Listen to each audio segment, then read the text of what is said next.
That's it. Hey, Colin, welcome. How you going? Very good. Thank you, Leigh. Thanks for having me. The first one of hopefully many. This is our finance and property market update with Colin here from Mason Finance Group. Yeah, it's good to be part of the podcast. Podcast. Yes, let's call it that. So what I know you're busy. What are you seeing at your end? Because there's a lot of talk about as we just chatted about the cash rate and what that's going to do at the end of the year. Is there going to be a cut? Is there going to be an increase? And what does that mean for, I guess, mortgage holders? Because not only can you refinance and reassess your current plan, Yep. that's important, but also for people looking to buy. Yeah, well, look, I mean, obviously there was a lot of talk about interest rates cutting at some point this year, and we had the April inflation data get released, and there's now a little bit of pushback from the leading economists now saying that we don't know whether we're going to see a rate reduction this year. It might be next year before we see the first rate drop. So obviously that's concern probably a few sort of mortgage holders that have got a mortgage. And obviously those customers that are looking at entering the market and obviously their borrowing capacity might have been affected in the past by those higher rates on offer. So that's obviously leading to a lot of conversations we're having at the moment around lenders that are using a lower assessment rate, which is an assessment rate is what they use when they check borrowing capacity. So there are lenders there now that we're using that use a 1% buffered assessment rate. Most banks use a regulatory 3% buffered rate, just so you know. So we are using alternative lenders now to try and help people get into the market to boost their borrowing capacity. So is that against regulation that they're allowed to do a lower buffer level of, let's say 1% rather than the 3%? Well, it's not the major banks that are doing it. It's more the second and third tier lenders that probably don't have to adhere to the banking codes like the bigger banks do. So so that gives customers opportunity to lift their borrowing capacity. So for example, we did an application this week for a customer that got knocked back by her bank, which is one of the major banks. We went to this other lender, which is that second and third tier lender I was talking about, and they could borrow an extra $175,000 more. And we've got them conditionally approved as of now. So again, just an alternative way of doing some lending. The rate is still relatively good. It's about 0.2% higher than what they're offered with the major lenders. So not too out of the cycle.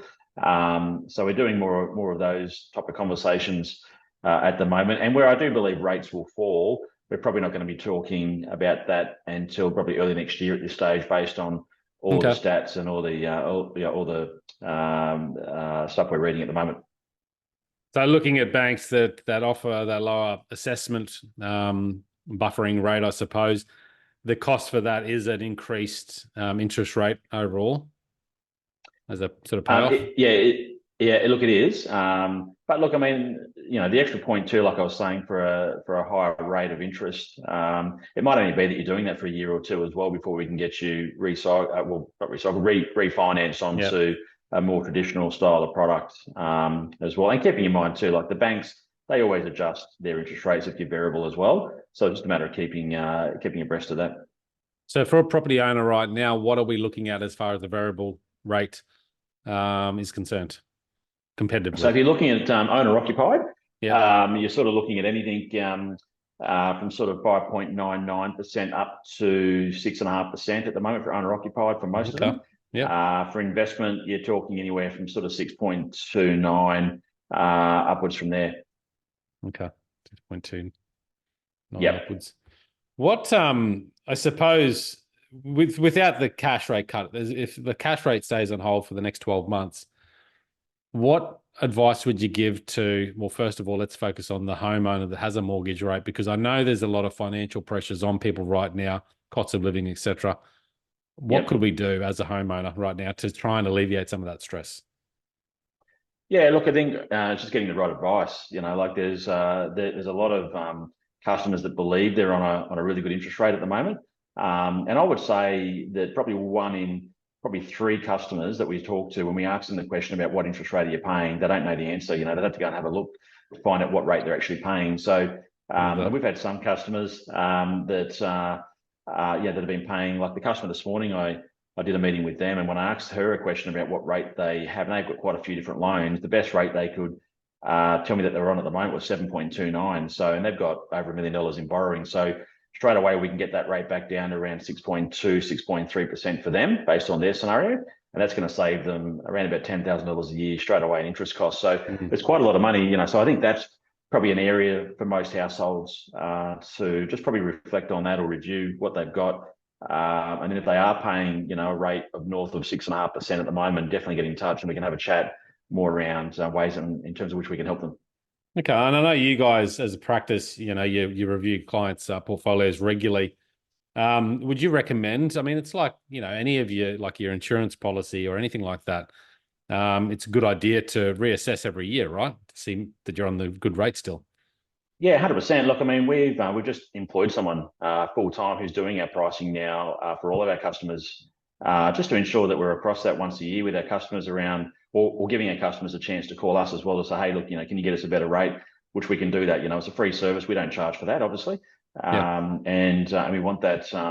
Those clients to be on the better rate. Like we want them to feel like they're being looked after. We want them to feel like they're getting the best deal from their bank, because banks, let's face it, they don't reach out to you to offer you a better rate. You've got to either do it yourself or we've got to do it for you.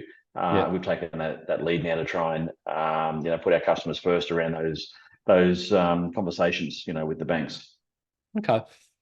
Next one is probably, and I'm in this boat, but a lot of those people that are coming out of those fixed rate periods now, you've probably seen this happening already, but what is the conversation there, and what should we be looking at as a homeowner that potentially is coming off that really good fixed rate to now the higher rate? Yeah, just getting in touch with with your broker, whether it be us or your broker that you're talking to already. More so just having that conversation probably 90 days out from when that fixed rate expires, because the conversation that starts 90 days ago probably leads to a settlement around about now, because it takes time to get the research completed, the documents together, and then obviously going down the path of the process of getting the better deal, and then obviously settlement, which can take, depending on the bank, it can take up to a month or two to get that loan paid out and refinanced. So definitely 90 days out from when your fixed rate expires, think about having a chat with someone like us. Yeah, okay, good advice. And finally, the couple or the individual out there looking to get into the property market, get a home loan. Look, I mean, you guys work with so many different people, and there's so many models out there these days of people working in full-time employment, people being self-employed, etc.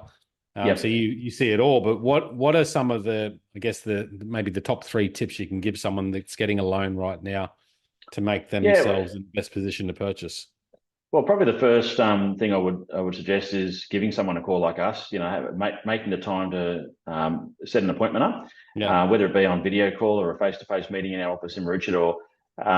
Second to that is we gather your paperwork together so we can verify, all the income, expenses, etc., that have to be declared these days when we go to the bank. But we also have to check your borrowing capacity before we get to that stage. So I think that's really important. I think there's still a lot of false information out there that I'm hearing anyhow, where customers are being told they can borrow a certain amount of money. They then go to contract on a property to buy, and then they get told by that same bank that they can't borrow that money anymore. So I think it's important to, have that conversation up front, do your pre-approval with someone that you trust and someone that's going to actually go to a bank that spends the time to fully assess your application, not just a robot or a system, sort of ticking and flicking and thinking that you can borrow that money when you probably can't. So I think it's important to have those proper chats up front. Okay.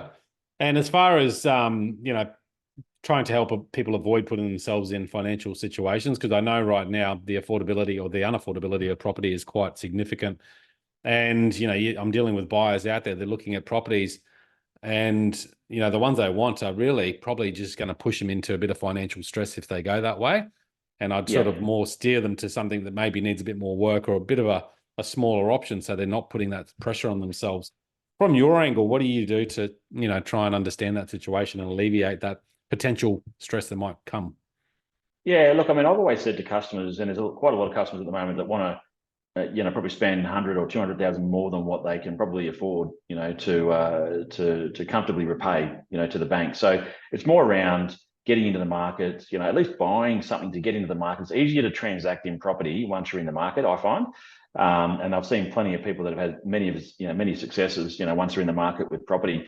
The banks, the way that they assess borrowing capacity, they're quite aggressive. So they'll obviously have their own Yeah. formulas that they use. And generally customers are able to afford what the banks say you can afford.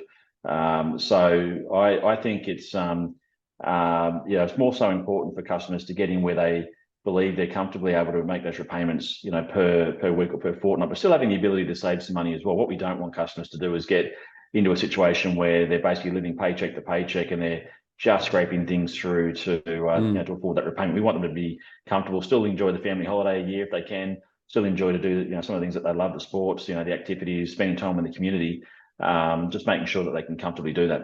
Yeah, okay. I did see some people, looking at getting into the property market, but rather than buying, let's say on the Sunshine Coast, where prices can be quite high, they're looking further afield, let's say at Toowoomba, Ipswich away, or whatever it might be, buying an investment property and then still renting here as far as trying to get their foot in the door. Have you seen that much as well?